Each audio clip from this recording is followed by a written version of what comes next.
मोदी का साफ संदेश था, वहां से गोली चलेगी तो यहां से गोला चलेगा।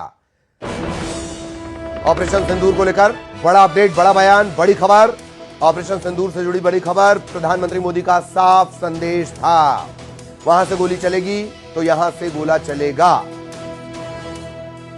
ऑपरेशन सिंदूर जारी है। इन सब के बीच हर अपडेट आप तक पहुंचा रहे हैं। एक और बड़ा अपडेट, एक और बड़ा बयान, वहां से गोली चलेगी तो यहां से गोला चलेगा। ऑपरेशन सिंदूर को लेकर प्रधानमंत्री नरेंद्र मोदी का यह साफ संदेश था। मंत्रियों को यह साफ संदेश था, अधिकारियों को यह साफ संदेश था, एनएसए को यह साफ संदेश था, सेना प्रमुखों को यह साफ संदेश था।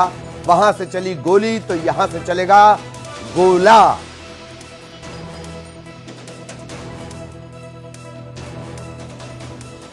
सहयोगी अशरफ हमारे साथ जुड़े हुए हैं। अशरफ, वहां से गोली चलेगी तो यहां से गोला चलेगा, और वही हुआ भी।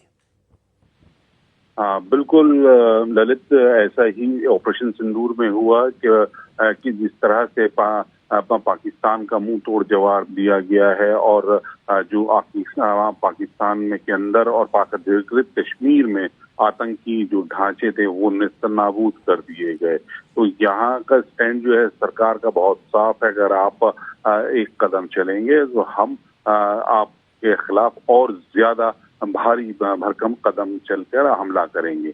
और बहुत साफ कर साथ साथ उन्होंने आज एक चीज भी और साफ कर दी, जिसको लेकर विपक्ष लगातार सरकार पर हमले कर रहा था कि ये अब तक भारत और पाकिस्तान का मुद्दा द्विपक्षीय था, आपने इसे त्रिपक्षीय बना दिया, आपने क्यों किसी को बीच में डाला।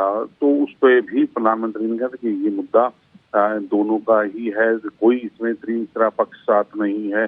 फैसला सरकार की तरफ से लिया गया है। संघर्ष विराम को लेकर जो बातचीत चल रही थी तो उन्होंने बहुत साफ कर दिया कि कहीं कोई इसमें तीसरा पक्ष, इसमें भारत और पाकिस्तान को में कश्मीर को लेकर कोई बातचीत नहीं है। जो बात है दोनों के बीच की सहमति से हुआ है।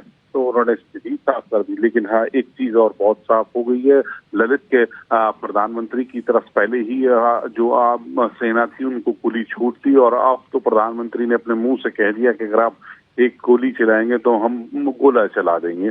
तो बहुत साफ है कि आप थोड़ा सा करेंगे तो हम बहुत ज्यादा काम करेंगे। और ये बात कल भी जब रात को बात हो रही थी समझौते की कि संघर्ष विराम हो रहा है, तो उसमें भी विदेश मंत्री, विदेश सचिव की तरफ से कहा गया था कि अगर कोई भी घटना पाकिस्तान की तरफ से आतंकी होती है तो उसको एक तरह से युद्ध माना जाएगा और फिर युद्ध की भाषा में ही उसका जवाब दिया जाएगा। तो मतलब ये है कि अगर वो आतंकी घटना को अंजाम देंगे तो यहाँ पर युद्ध की समझकर उसको युद्ध की भाषा में जिस तरह से जवाब दिया जाता है कि दुश्मन को के अंदर घर तक जाकर निस्तनाबूद कर देते हैं, तो हम वो